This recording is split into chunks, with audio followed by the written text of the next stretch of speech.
Hello' everyone, নমস্কাৰ। মোৰ অন্য এটি মিনি ব্লগ লৈ আপোনালোক সকলোকে স্বাগতম জনাইছোঁ।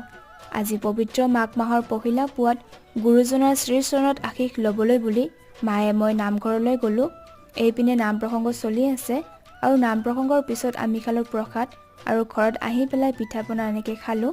আৰু যিহেতু ভোগালী বিহুৰ বতৰ, তো এই বিহুতে ঘৰে ঘৰে নাম বিহু মাৰিবলৈ আহে। তো আজি আমাৰ ঘৰতো মাইনা তিনিজনী বিহু মাৰিবলৈ আহিলে।